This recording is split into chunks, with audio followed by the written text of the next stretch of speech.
ya que el árbol va a estar realizado a partir de cada uno de ustedes. El árbol genealógico nos va a dar detalles de un determinado número de individuos que forman parte de un grupo familiar. En el ser humano o en la especie humana es un poco difícil realizar esto, pero no imposible. Es mucho más complejo en lo que van a ser otros grupos, ¿no? Como por otras especies, como ser plantas o animales. ¿Por qué? Porque la característica de la especie humana es bastante compleja. Vámonos con la realización de los árboles genealógicos. Algunas dificultades que podremos encontrar en la realización de árboles genealógicos es el lapso de tiempo prolongado que va a separar las generaciones. Por ejemplo, nosotros tenemos un espacio entre generación y generación. Si ustedes ven el tiempo, está entre los 20 y 25 años, pero en algunas generaciones tenemos un tiempo mucho más prolongado, lo que implica un poco de dificultad. También tenemos el reducido número de integrantes de una familia. Nosotros a veces tenemos grupos bastante reducidos, pero debemos tratar de tomar en cuenta a todos los componentes de esta familia. También nos hablan de la imposibilidad de realizar trabajos o estudios experimentales, ya que esto no permite, ¿no?, realizar o plantear una hipótesis para luego diseñar un experimento. Entonces nosotros recogemos datos para luego analizarlos. El genetista humano parte ya a una etapa de observación a partir de los resultados. Sobre todo en aquellos que tienen algún tipo de interés clínico de la patología que conllevan, y parte de lo que es la observación del rasgo de un individuo. Entonces se pasa a lo que es el estudio de un entorno familiar. Se hace el análisis y la interpretación en base a las poblaciones tomadas en cuenta. ¿Qué es un árbol genealógico? Simplemente es la representación gráfica de una familia por medio de símbolos universales, que vamos a verlos el día de hoy. Bueno, esta es una forma de representar. Cuando ustedes buscan en el internet, nos aparecen, ¿no?, varias representaciones de árboles genealógicos. Entonces, esta es una representación que sí es útil. ¿Por qué? Porque nos muestra a una pareja, nos muestra a los hijos de la pareja, estas parejas que han conseguido otras parejas y han tenido hijos. Entonces, ustedes van a escuchar, hay muchas familias que dicen, voy a realizar mi árbol genealógico. Algunos simplemente lo hacen para poder determinar quiénes son los componentes de su familia, pero otros los necesitamos, por ejemplo, en el área de la salud, para poder determinar factores de herencia en relación a ciertas enfermedades. Aquí tenemos otro tipo de árbol. Este árbol sí es bastante infantil. Una vez explicando la clase me han malinterpretado y una de sus compañeras me ha presentado un árbol idéntico a este. Lastimosamente este no cumple con la normativa, por lo que no es la forma correcta de presentar. Simplemente les muestro para que no se olviden que es un árbol genealógico y que este nos hace referencia a herencia de generaciones pasadas hacia las últimas generaciones. Entonces vemos características fenotípicas, por ejemplo, vemos la nariz, la quijada, que comparten individuos de un mismo grupo familiar. Entonces, obtenida la información, nosotros debemos ordenarla, debemos establecer un patrón de herencia y debemos identificar a probables factores de riesgo para el desarrollo de una determinada enfermedad. Un árbol genealógico, entonces, nos sirve para utilizar una nomenclatura estandarizada, que es la que les voy a dar a conocer. Nos sirve para obtener información. Aquí nos habla de 3 generaciones. Nosotros vamos a utilizar 4 generaciones. Debemos recoger información sobre consanguinidad, adopciones, procedencia de los antecesores e incluso etnias. Hablaremos de la edad al diagnóstico de una determinada enfermedad. Hablaremos de causas de muerte o edad de la muerte de una persona. Hablaremos de lesiones precursoras, de un cáncer bilateral, por ejemplo. Entonces son datos importantes que deben estar reflejados en nuestro árbol genealógico.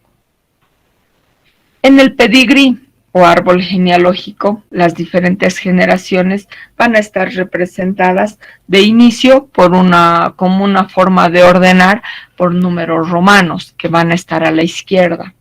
Estos números romanos nos van a reflejar lo que es el orden de los individuos. En cada una de estas generaciones también podremos utilizar lo que son los números arábigos de forma correlativa, que nos van a contribuir a determinar el número de individuos en un grupo familiar o en una generación. Estos números arábigos también contribuyen en lo que van a ser las, ¿cómo se llama? Las condensaciones, donde podremos simplificar un número determinado de individuos. La herencia es importante. Como ustedes pueden ver aquí, gracias a la herencia podemos obtener características biológicas que pasan de una generación a otra, tanto físicas o fenotípicas como genotípicas relacionadas con enfermedades. Entonces, lo único que pueden ver ustedes aquí viene a ser la foto de la abuela, similar a la de la hija, similar a la de la nieta, donde las características fenotípicas son marcadas. Aquí vemos a una abuela con su nieta, donde nos muestran características idénticas. Aquí fotos de la abuela y de la nieta, donde nos parecen o nos muestran características muy similares. Entonces, el árbol genealógico nos permitirá presentar características de herencia de una generación a otra. Iniciemos con lo que son las presentaciones. En las presentaciones, las mujeres y los varones van a estar representadas por un símbolo. En el caso del varón, está representado por un cuadrado. En el caso de la mujer, por un círculo. El sexo desconocido o no determinado estaría dado por un rombo. Tenemos aquí a dos individuos, un hombre y una mujer, representados con una línea oblicua. Esta línea oblicua significa fallecimiento o muerte, por lo que podemos decir que estos individuos están fallecidos. Ahora, al pie del símbolo podremos determinar, ¿no? Muerto a los 3 años, muerta a los 3 años, que nos indica fallecimiento a esta edad.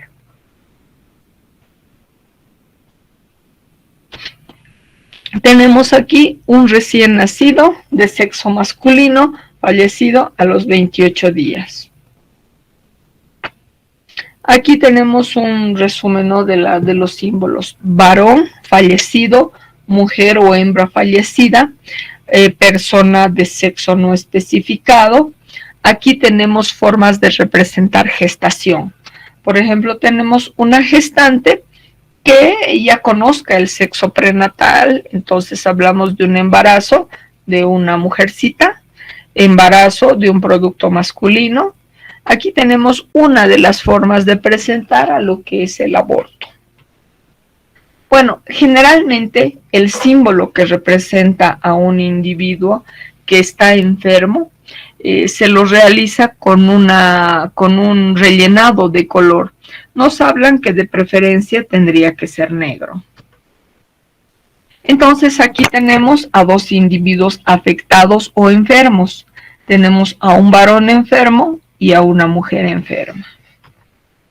Ahora, cuando fallece un individuo, debemos determinar la causa de enfermedad. O sea, si ha sido accidente, obviamente que no vamos a tener que pintarlo, pero si ha fallecido con una insuficiencia cardíaca, ha fallecido, qué sé yo, por una trombosis, un accidente vascular, tiene que estar pintado y con la línea del fallecimiento.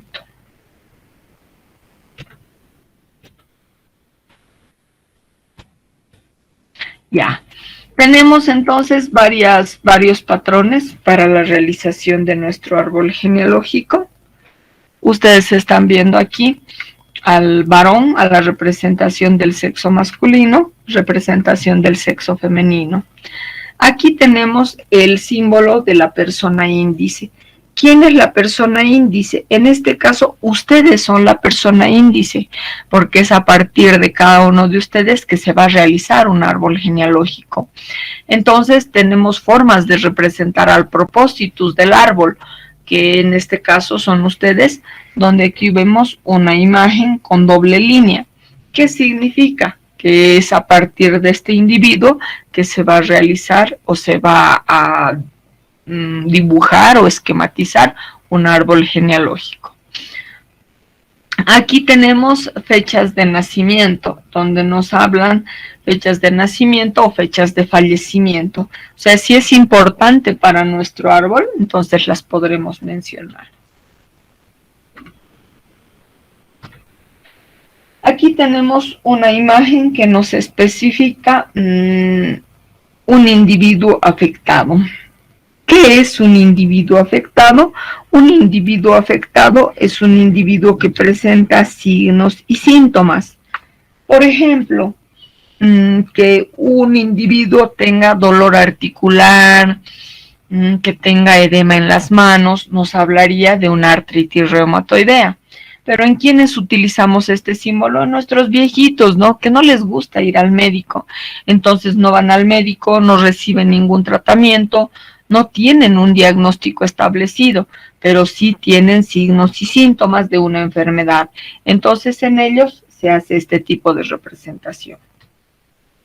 Aquí tenemos formas de representar en nuestros símbolos resumidos.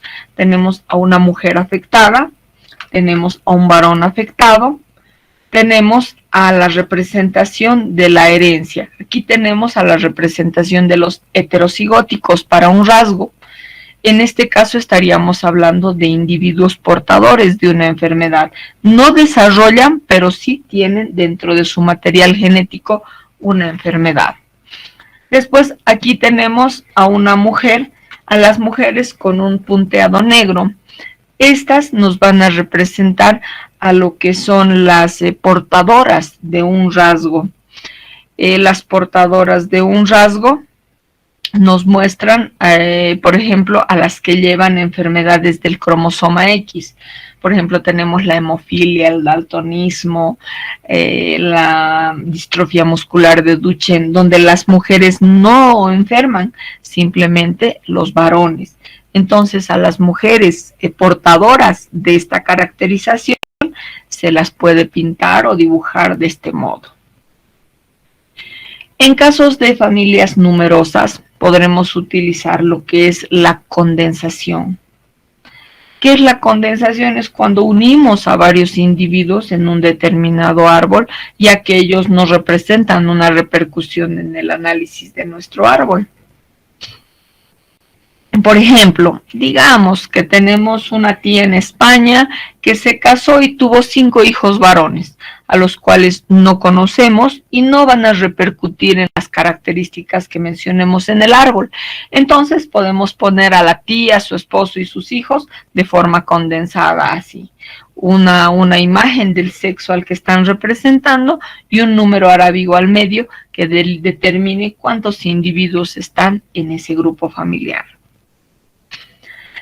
Cuando no conocemos el número de individuos de un grupo familiar, pero sabemos que son hombres o mujeres, entonces detallamos la figura y ponemos una N al medio, que identifica que desconocemos el número de estos individuos.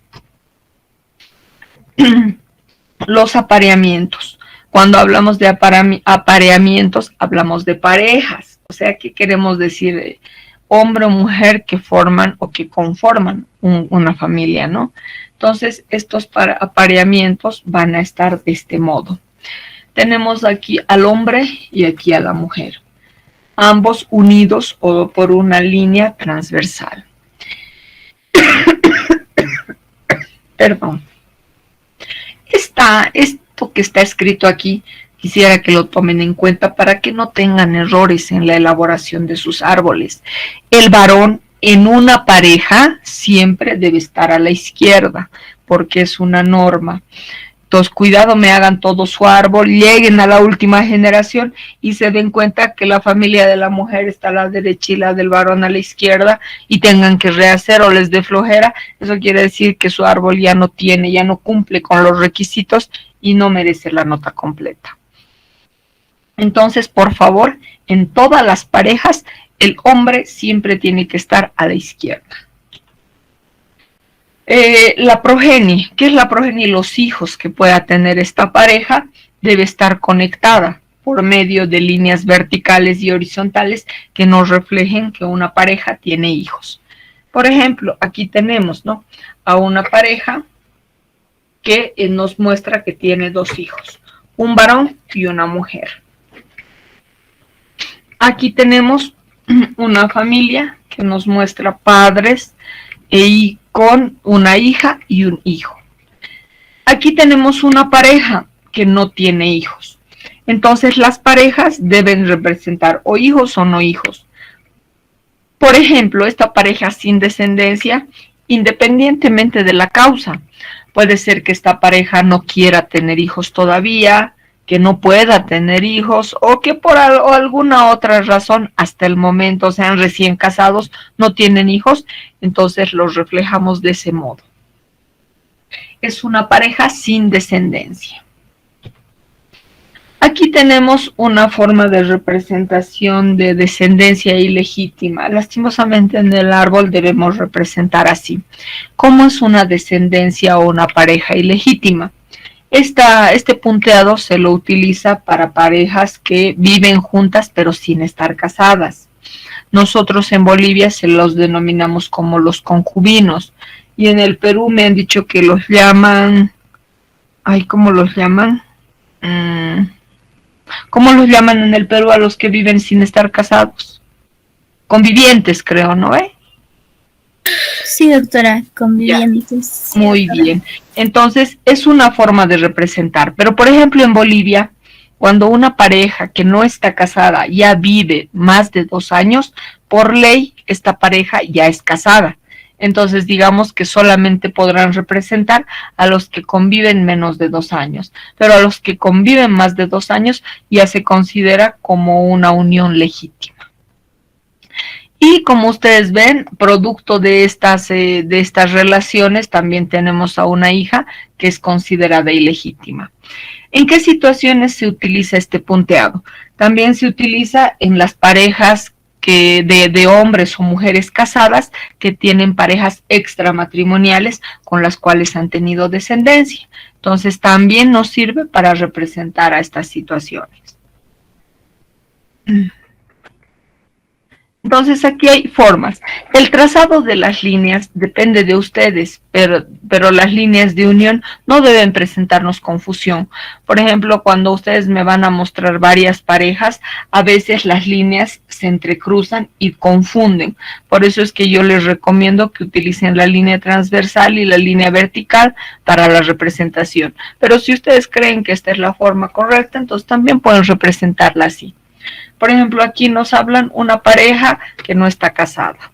Y para el realizador del árbol es importante que indiquen cuándo se han conocido. No sabemos, no tiene muchas utilidades un árbol genealógico. También se utiliza, qué sé yo, para juicios, para problemas judiciales. También nos sirve la realización de un árbol genealógico. Aquí tenemos a la representación de una pareja con varios hijos. Por favor, en esto de los hijos no me quieran modificar. Por ejemplo, aquí tenemos a una pareja que tiene 4 hijos. Los hijos deben estar representados de mayor a menor. No me cambien el orden de nacimiento por comodidad. El árbol debe reflejar a los hijos de mayor a menor. Por ejemplo, aquí es la línea que les decía, ¿no? Una línea transversal unida por una línea vertical, otra transversal donde nos muestre el número de hijos. Siempre los hijos, los hermanos, deben estar colocados de mayor a menor. Ahora, si se quiere condensar, ahí tenemos a una forma de condensar. Pero, por ejemplo, no me pueden condensar, digamos que aquí está su papá, y me condensen a los hermanos. Cuando se condensa a todos los hijos de una pareja. No podemos condensar por conveniencia solamente algunos. Y cuando condensamos, no podemos utilizar a los números arábigos para ordenar, porque los arábigos nos hacen referencia al número de personas de un árbol. Pero si aquí condensamos, los arábigos en la parte inferior ya no tendrían un fin. Eso les voy a explicar cuando veamos un árbol donde ha ordenado a sus individuos con números arábigos. Aquí tenemos un trazado de conexiones. Por ejemplo, aquí tenemos una pareja que tiene un matrimonio ya de 48 años. Aquí tenemos la representación de una pareja. Esta pareja tiene dos formas de presentar su separación y su divorcio. ¿Qué significa separación? Cuando una pareja está casada y decide ya no vivir junta. Entonces, cuando ya no viven juntos, son separados, pero están casados. Entonces, se los representa con una línea oblicua. Cuando esta pareja ya no tiene ningún vínculo y se han divorciado con papeles, entonces utilizamos dos líneas oblicuas. Entonces, puede haber separación y divorcio. Aquí tenemos a dos representaciones de mujeres y varones que pueden haber tenido varias parejas. Pueden ser matrimonios o pueden ser parejas con las cuales tengan hijos. Entonces, por ejemplo, el varón siempre está a la izquierda y miren, a las mujeres o a las esposas se las está representando así. Entonces, aquí nos hablan de que un varón tiene un matrimonio a los 55 y un divorcio a los 59. Aquí un matrimonio a los 60 y un divorcio a los 70. Aquí un matrimonio a los 80 y un divorcio a los 83. Entonces este hombre nos está mostrando todas sus parejas. Ahora, si hay descendencia, obviamente se hará una línea vertical y la unión con su respectiva descendencia. Una mujer con varios maridos. Igual, el varón respeta y está a la izquierda y las mujeres están a la derecha. Por ejemplo, esta mujer ha tenido varios esposos. Aquí tenemos un matrimonio a los 40 y un divorcio a los 47. Con él, un matrimonio a los 50 y un divorcio a los 52. Con él, un matrimonio a los 55 y un divorcio a los 80. Entonces, puede haber este tipo de situaciones. En los casos en los que exista más de una característica que el investigador desee estudiar, ya sea porque son expresiones de variabilidad de la enfermedad o porque son características que se encuentran asociadas, se utilizan signos arbitrarios que pueden ser explicados al pie de la página. Por ejemplo, aquí tenemos a una mujer que está gestando. La pueden representar con una E, que significa embarazo, y al pie pueden poner edad gestacional de 20 semanas. O representarlo con un puntito y al pie del árbol explicar que esta mujer está con un embarazo de 20 semanas. Entonces depende, ¿no?, de cuál es la forma de representar a sus familiares. Esta es una imagen de triángulo que nos habla de aborto espontáneo, aunque ya habíamos visto en anteriores imágenes que también nos puede resultar como que una mujer gestante, ¿no? Y adentro teníamos lo que era la representación del producto, ya sea de sexo femenino o de sexo masculino. Aquí tenemos a un embarazo de 18 semanas que ha sufrido un aborto. Entonces aquí representamos aborto espontáneo a las 18 semanas de gestación. Aquí tenemos un aborto espontáneo, pero con alguna complicación. Pondremos de ejemplo un embarazo ectópico en trompa, que haya implicado que esta trompa se rompa, por lo que la paciente tenga que ingresar a quirófano para ser extirpada la trompa, ¿no? Entonces es la representación de un aborto con algún tipo de complicación, donde el triángulo nos muestra pintado. Aquí tenemos un triángulo con una línea media que nos hace referencia a una interrupción voluntaria del embarazo. Las interrupciones voluntarias están aprobadas, digámoslo así, en otros países, cuando se comprueba que el producto tiene malformaciones congénitas, cuando es incompatible con la vida, cuando está en riesgo la vida de la madre, pueden haber lo que son las interrupciones voluntarias.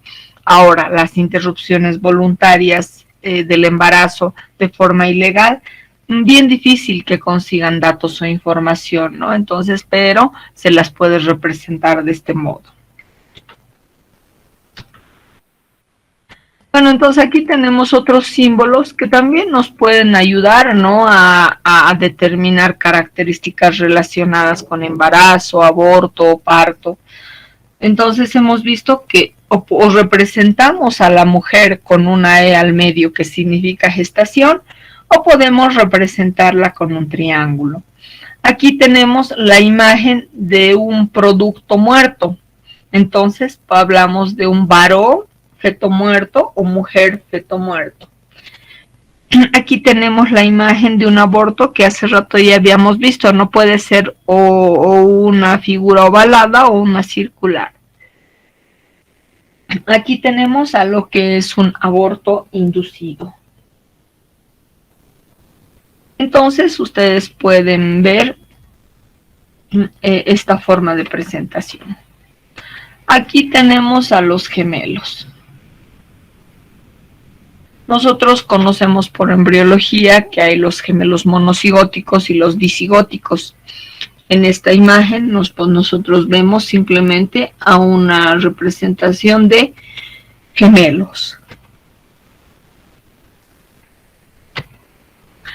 Aquí tenemos a lo que son los gemelos monocigóticos, que están unidos por una línea media. Aquí tenemos a los monocigóticos, miren, con una representación de una línea transversal. Aquí tenemos a los gemelos disigóticos. Aquí tenemos a los gemelos de cigosidad incierta. O sea, es bien difícil, ¿no? Tal vez nosotros como parientes no tengamos la información, pero obviamente los padres sí van a poder saber si tienen gemelos monocigóticos o disigóticos.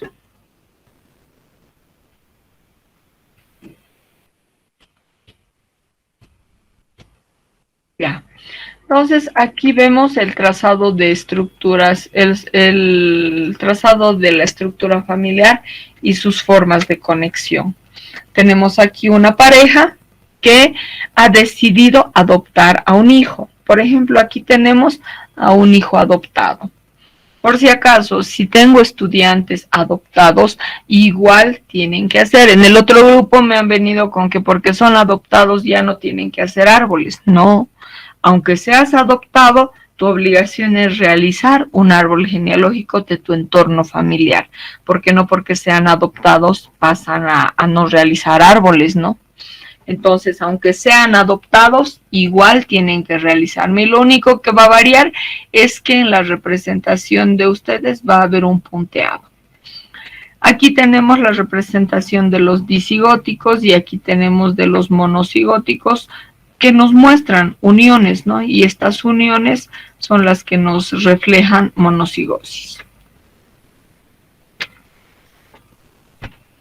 ¿Ya? Una línea transversal unida a una línea de matrimonio señala hermandad y los individuos son hermanos o comparten material genético. ¿Por qué es importante esta caracterización de la doble línea? Porque existen en nuestra sociedad grupos de personas que no permiten matrimonios o uniones fuera de la familia o de ese entorno familiar. Creo que los gitanos tienen esa condición, ¿no? Y tenemos en Europa muchos grupos que se forman con esta idea. ¿Y por qué es importante?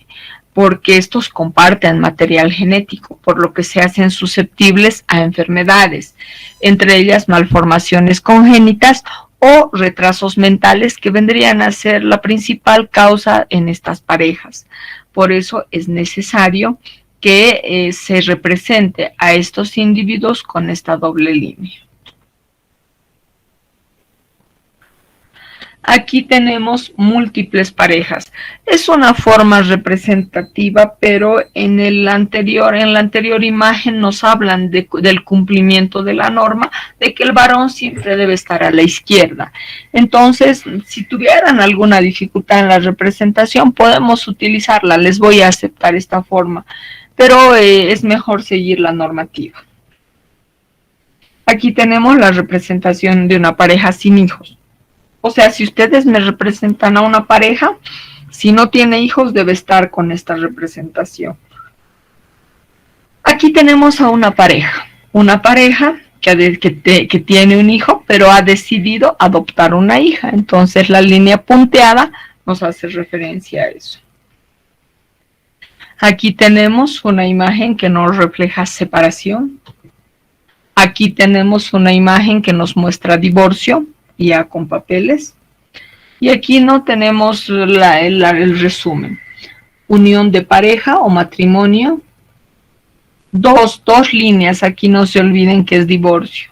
No puedo modificar esta imagen, pero aquí es separación nada más. Esto es la unión de un matrimonio consanguíneo, entre hermanos, primos, familiares. Y aquí tenemos la unión extramatrimonial o una unión ilegal. Ahora, dentro de su árbol se pueden utilizar colores, algún tipo de simbología para poder determinar los diferentes fenotipos dentro del árbol genealógico. Entonces, cada uno tiene la capacidad de mostrar formas de presentación de árboles. Ya, este es nuestro primer árbol que sirve como ejemplo donde les voy a explicar varias cosas. Primero, nuestras generaciones, como ustedes pueden ver, están alineadas. Todas están en una misma línea. No hay figuras más arriba o más abajo, pero todas están alineadas. Segundo, están representadas o precedidas por un número romano a la izquierda, no a la derecha, que nos refleja el número de generación. Tenemos la representación de los números arábigos. Por ejemplo, en este árbol han pretendido ordenar a los individuos de cada generación mostrándonos los números arábigos. Tenemos aquí 1, 2, 3, 4, aquí 1 hasta el 9, aquí 1 hasta el 6. Entonces los arábigos nos van a servir para ordenar. Cuando hacemos condensación de familiares no podemos utilizar este orden, ya que alteraría el número de individuos, ¿no ven? Porque digamos, aquí me condensan con un 3, pero le ponen 3, este ya no sería 4, pues este ya sería 7, el individuo 7. Entonces estaríamos alterando el orden de nuestro árbol. Por ello es que tienen que ordenarme si es que no me van a condensar. Ahora, pueden hacerlo por generación o pueden hacerlo por todo el árbol, no habría problema. Tenemos aquí los individuos pintados, que son los que nos reflejan enfermedad. Tenemos un aborto. Y aquí, miren, tenemos una forma más de representar al individuo índice o al propositus. En este caso, ustedes ven a una flecha que nos indica que es el propositus o el individuo índice a partir del cual se realiza este trabajo.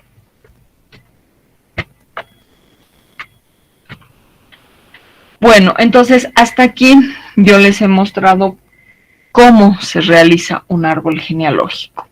Ahora les voy a mostrar los árboles y para qué nos sirven los árboles. Es la forma en la que ustedes deben trabajar. Por ejemplo, cuando realicen árboles y determinen características de herencia, son ustedes los que les van a dar a sus familiares los alelos correspondientes. No soy yo la que les tiene que dar, porque por ejemplo ayer me escribía una compañera, doctora, ¿me puede decir qué alelos les tengo que poner a mis familiares? No, pues o sea, el análisis depende del análisis que ustedes hagan y determinar si es un alelo recesivo, dominante, homocigótico, heterocigótico, eso ya cada uno lo va a definir.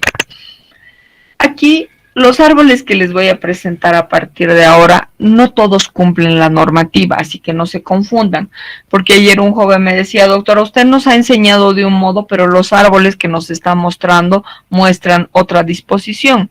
Estos árboles que yo les estoy poniendo son simplemente ejercicios o ejemplos que nos permiten mostrar a las generaciones. Por ejemplo, este árbol, ¿qué error tiene? Estos números romanos tienen que estar a la izquierda, no hacia la derecha. Esta pareja no cumple la normativa, ya que habíamos indicado que el varón siempre tiene que estar a la izquierda cuando se lo representa dentro de una pareja. Entonces, en este árbol tenemos esos dos errores. Ahora, ¿qué ejercicio vamos a realizar con este árbol? En este árbol nosotros podemos ver individuos sanos y dos individuos afectados. Por ejemplo, en este árbol han utilizado los números arábigos, pero para poder ordenar a todos los individuos de este árbol. Por ejemplo, aquí tenemos un árbol de 13 personas.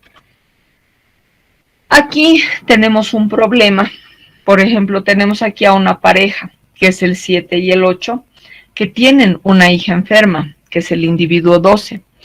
El padre, enojado, indica que el culpable de esta enfermedad viene a ser el abuelo, ya que él está enfermo. Entonces, una realización de árbol permitirá determinar quién es el culpable de que este individuo 12 esté enfermo. Para ello, le vamos a dar alelos. Con lo que sabemos, nosotros vamos a determinarle sus alelos. El abuelo enfermo tiene un gen homocigótico con dos alelos iguales recesivos. ¿Qué significa? Que este señor está enfermo. Los alelos homocigóticos recesivos solamente se expresan en homocigosis, los recesivos. Entonces, por eso es que este señor está enfermo. Se casa con una señora sana, que está representada por el alelo dominante A. Ambos tienen 3 hijos, de los cuales una es heterocigótica. Tiene el alelo dominante sano de la mamá y el alelo recesivo del padre enfermo, pero está considerada como portadora. Ahora, de la familia del padre, resulta que este hombre había sido heterocigótico también, y que el A representa a que está sano, pero tiene un alelo portador. Entonces, ¿qué ha sucedido? Resulta que justo han tenido 3 hijos y estos 2 hijos han agarrado lo que era el alelo dominante, por eso están sanos. Pero no sabemos si son portadores o si definitivamente no tienen el gen de la enfermedad. Pero tenemos una que tiene a los 2 alelos recesivos que le dan enfermedad. Entonces, ¿quién es el culpable de que esta niña esté enferma?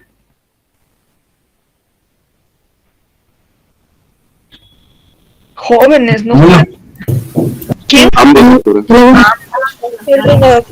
Muy bien.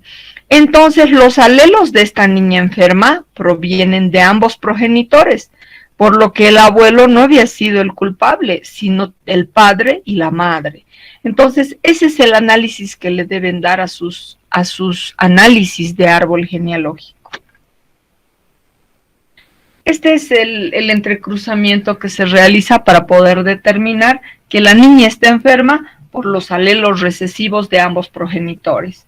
Madre heterocigótica, padre heterocigótico, la hija hereda ambos genes recesivos, mostrándonos homocigosis, lo que hace que la enfermedad se exprese. Esta es la representación del entrecruzamiento. Teníamos a un padre portador no afectado, a una madre portadora no afectada, representados por alelos heterocigóticos. Al realizar el entrecruzamiento, según las tablas de probabilidades, aquí las han realizado como entrecruzamientos de flechas, tenemos a un individuo que tiene los 2 alelos dominantes de sanos, por lo que este individuo no se va a ver afectado. tenemos a dos individuos heterocigóticos que llevan el gen dominante de estar sanos, pero el R minúscula es el que refleja portador. Entonces, 50% portadores y lastimosamente un 25% de afectación con la representación de los alelos recesivos. Otro estudio de herencia de enfermedades genéticas nos habla del estudio de varios grupos familiares. En estos grupos familiares nos van a ayudar a determinar si un gen es responsable de una enfermedad dominante o una enfermedad recesiva. Nosotros conocemos como enfermedad dominante a la que se va a hacer evidente en todas las generaciones y nombramos recesivas a las que va a saltar generaciones. Entonces, en este caso, tal vez a simple vista podremos determinar que nos están mostrando enfermedades de carácter dominante. En un árbol genealógico nos muestran a un padre enfermo y a una mujer sana, que nos dan 4 hijos, 1 sano y 3 enfermos. En el segundo caso tenemos a un padre sano casado con una mujer enferma, donde 3 de los hijos nos muestran que están sanos y 1 enfermo. Entonces, aprendamos a determinar alelos. Decimos que el azul es enfermo porque está pintado completamente, ¿no ve? Y habíamos dicho que el individuo enfermo se lo pinta. Entonces, por eso sabemos que este varón está enfermo. Ahora, tenemos formas de representar a los alelos. Nosotros podemos determinar que un individuo tiene heterocigótico dominante para la enfermedad u homocigótico para la enfermedad. En este caso, el hombre está representado por los 2 alelos heterocigóticos dominantes para la enfermedad. La mujer sana con una homocigosis de alelos recesivos. Se hace el entrecruzamiento y nos muestran que 3 de los hijos llevan el alelo dominante de enfermedad y 1 de los alelos recesivos de la madre, por lo que la dominancia es enfermo. Y este niño tiene el alelo recesivo del padre y el recesivo de la madre, por lo que ambos recesivos se expresan mostrándonos un niño sano. En este otro caso, en la representación de homocigosis, vemos que la madre también tiene un gen recesivo, entonces es portadora. Tienen 4 hijos, en los cuales uno de ellos también es portador, porque lleva aquí el A de la madre, que significa que está sano, pero hereda el A recesivo del padre, que significa o lo hace portador. ¿Y qué ha pasado con estos? Esta señora también lleva el A recesivo de la enfermedad, por lo que 3 de ellos son enfermos igual que el padre. Entonces, dependiendo de la presencia o ausencia, ustedes tienen que determinar los alelos. Aquí tenemos un caso similar entre B y A. Bueno, aquí tenemos donde 2 tipos de presentación. Un padre sano con una mujer heterocigótica enferma y 3 hijos sanos y una hija heterocigótica enferma. Aquí el padre es sano en homocigosis y la mujer enferma en heterocigosis. Los hijos heredan alelos, donde 3 de ellos llevan los alelos recesivos, donde nos muestran que son sanos, pero que pueden portar la enfermedad, ¿no? Y aquí nos muestran el A dominante de la madre enferma y el A recesivo del padre sano, con lo que la enfermedad se hace evidente. Aquí tenemos un padre heterocigótico dominante con una madre, un padre sano heterocigótico dominante con una enferma homocigótica recesiva. Se hace el entrecruzamiento de probabilidades y el 75% o 3 de ellos heredan el A dominante de sanos, pero resulta que uno hereda el recesivo del padre y el recesivo de la madre, mostrándonos una homocigosis que representa enfermedad. Entonces nos habla de que este padre también había tenido pues un alelo recesivo para la enfermedad. Por eso en homocigosis se hace expresivo. Entonces, aquí tenemos árboles raros, ¿no? Miren, los padres enfermos y los hijos sanos, los padres sanos y los hijos enfermos. Entonces, podremos llegar a la siguiente deducción. Ambos padres seguramente son heterocigóticos, ¿no? Enfermos. ¿Por qué? Porque a sus hijos les han pasado los recesivos sanos. Entonces, aquí seguramente tenemos homocigóticos recesivos que no desarrollan la enfermedad, pero son portadores. Ahorita vamos a ver en la siguiente imagen. Y aquí al revés, ambos sanos deben ser heterocigóticos para la enfermedad y llevan el gen recesivo. Entonces, sus hijos heredan todos los recesivos mostrándonos enfermedad. A ver, veamos cómo se hace. ¿Ven? Aquí tenemos a los heterocigóticos, enfermos, pero tienen los recesivos de sanos. Todos heredan lo que son los homocigóticos recesivos sanos. Y aquí al revés, los padres sanos, pero portadores, heredan a sus hijos el gen portador, haciendo que estos sean enfermos. Aquí tenemos otro ejemplo. Otro ejemplo donde nos muestran a dos padres sanos con dos hijos enfermos y dos hijos sanos. Aquí dos padres enfermos con dos hijos enfermos y dos hijos sanos. Entonces, igual, ¿no? Se están jugando los alelos entre dominantes y recesivos. Por eso es que aquí pensamos que estos son heterocigóticos. Por eso es que nos dan combinaciones. ¿Ven? Heterocigóticos, ¿no ven? Al ser heterocigóticos se hace un juego de combinaciones dándonos probabilidades. Tenemos a heterocigótico dominante, ambos sanos pero portadores. Combinan a sus hijos, nos dan a la mitad la probabilidad de desarrollar la enfermedad, dándole los recesivos de la enfermedad que portaban, y aquí simplemente tenemos al alelo dominante de sanos.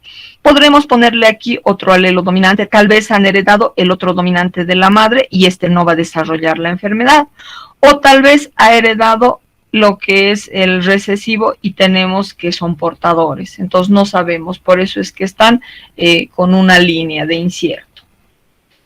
Aquí tenemos a los portadores, a los enfermos o heterocigóticos que combinan sus alelos y nos dan el 50% de enfermos con el alelo dominante y el 50% de sanos con el recesivo. Entonces, alguno de los padres o ambos pueden tener la enfermedad, ya sea como desarrollada o como portadores. Entonces, se hace un juego de combinaciones dándonos probabilidades. Estas probabilidades ustedes las pueden determinar por medio de las tablas de Punnett o por medio de entrecruzamientos, como aquí nos hablan, ¿no? Por ejemplo, aquí tenemos un individuo portador, una mujer portadora. Aquí la variación es importante. Se combinan los dos alelos sanos y aquí su hijo no va a tener la enfermedad. Aquí se combinan un enfermo y un portador, lo que les hace portadores. Y aquí se unen los dos recesivos de enfermedad, dándonos un individuo afectado, como nuestro primer ejemplo, ¿no? Entonces, por ello es importante. Y la herencia, no solamente en las características fenotípicas, sino también en las genotípicas. Ya, los árboles que les voy a mostrar simplemente es para que ustedes vean los tipos de herencia. No quiere decir que estos árboles están bien hechos. Para determinar dominancia, nosotros habíamos dicho que las enfermedades dominantes son las que se van a presentar en todas las generaciones, o el carácter recesivo, que implica que la enfermedad se va a hacer evidente saltando varias generaciones. Puede saltar una, pueden saltar dos, pueden saltar tres. Van a haber árboles donde tenemos 3 generaciones sin enfermedad y justo en la cuarta recién se hace evidente. Entonces depende del estudio que hagan. Por ejemplo, este árbol tiene errores, ¿no ven? El error es que no tenemos a las generaciones detalladas en número romano. Tenemos aquí hijos, pero miren, solo nos muestran un progenitor, pero nosotros sabemos que estos hijos tienen que tener dos alelos, uno del padre y otro de la madre. Entonces, ¿cómo podríamos determinar los alelos si no está presente la pareja? Por eso en todos los hijos tienen que tener un padre y una madre, aunque no lo conozcan, aunque nunca lo hayan visto, aunque sea por fecundación in vitro, con ovodonación, igual tiene que estar los dos progenitores, porque ustedes provienen de dos células, un óvulo y un espermatozoide, que tenían carga genética. Entonces, sí o sí, deben reflejarse a ambos progenitores. Entonces, aquí el error es que no nos muestran a las parejas, simplemente nos están mostrando a los individuos afectados. Entonces, aquí tenemos una representación de una enfermedad autosómica dominante. ¿Por qué? Porque en todas las generaciones nosotros tenemos a la enfermedad. Aquí tenemos las combinaciones. Entonces, para las enfermedades autosómicas dominantes se puede realizar lo que es el riesgo de recurrencia. Entonces, tenemos aquí a un individuo enfermo con una representación heterocigótica, a una mujer sana con una representación homocigótica recesiva. Se realizan las combinaciones, como ustedes pueden ver. Y aquí tenemos un 50% de individuos sanos y aquí tenemos un 50% de individuos afectados. Aquí tenemos un individuo sano representado por alelos homocigóticos y aquí tenemos a una enferma representada por alelos heterocigóticos. Se hace la combinación y aquí tenemos al 50% de individuos homocigóticos y al 50% de individuos afectados. Aquí tenemos un árbol genealógico que nos muestra el tipo de herencia recesiva. Como ustedes pueden ver, tenemos 1, 2, 3, 4 generaciones. No están especificadas con número romano ni con número arábico, por lo que no nos permite un orden. Y miren, tenemos 3 generaciones libres de enfermedad. Pero resulta que en la 4ª generación sí tenemos enfermos. Entonces hay que hacer el análisis. Seguramente este árbol nos va a mostrar alelos recesivos, que recién al unirse estos individuos se expresan en una determinada forma, mostrándonos enfermedad.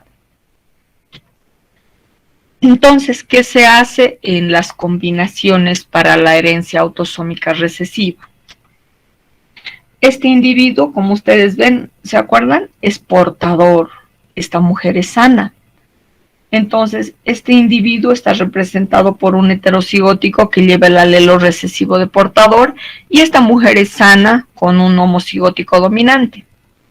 Se hace la respectiva combinación y aquí nosotros tenemos a individuos sanos que no van a estar afectados, pero aquí tenemos un 50% de probabilidad de individuos portadores. Aquí tenemos 2 individuos portadores representados por heterocigóticos.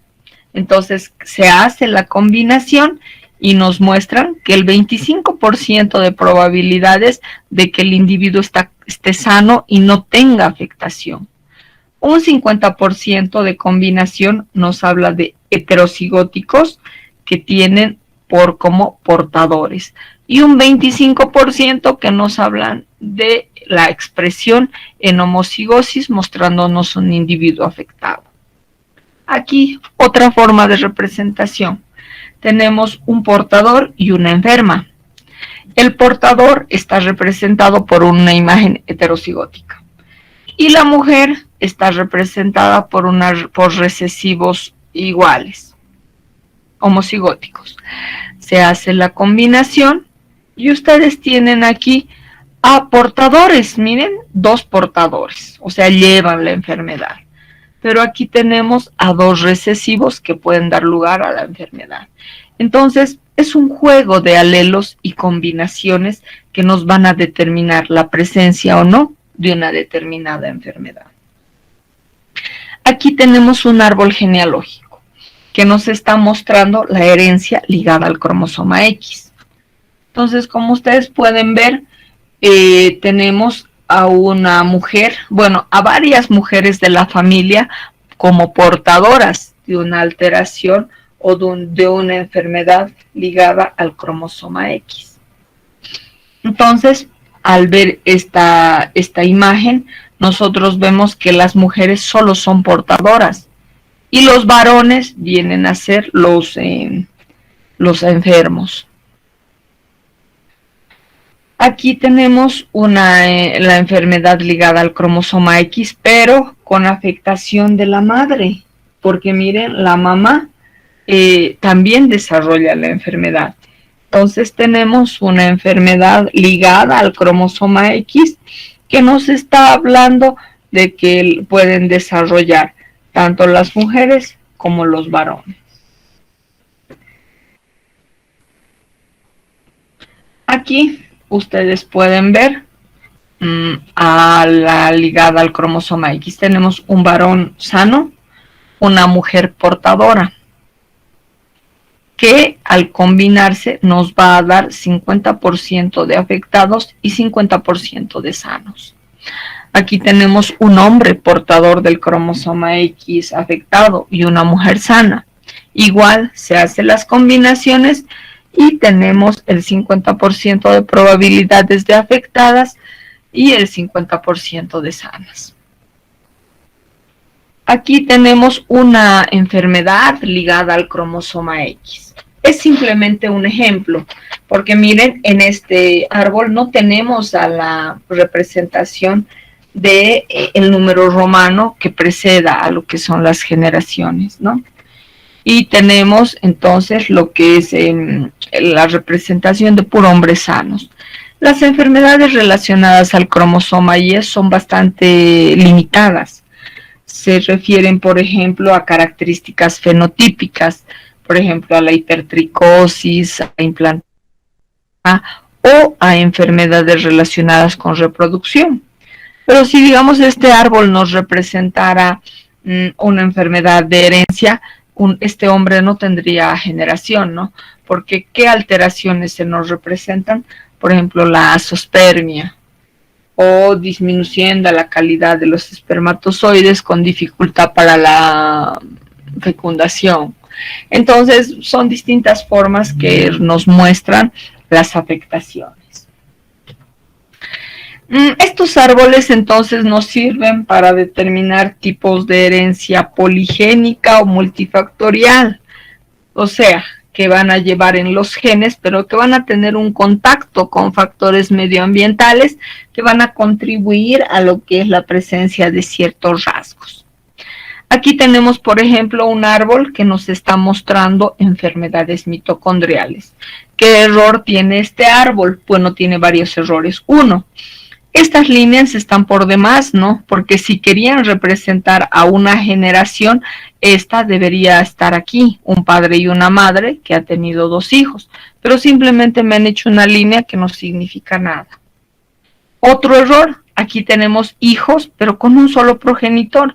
¿Y dónde está la madre? ¿Cómo nosotros hacemos el análisis de los alelos para saber el resultado de la significación de esta enfermedad?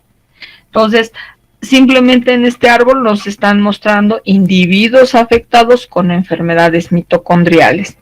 Si ustedes recuerdan, sabemos que la mayor parte del ADN se encuentra dentro del núcleo, pero también sabemos que tenemos una pequeña cantidad en las mitocondrias llamado ADN mitocondrial. Y algunas veces este ADN mitocondrial es portador de enfermedad genética. Entonces, por ello es que se las puede representar así.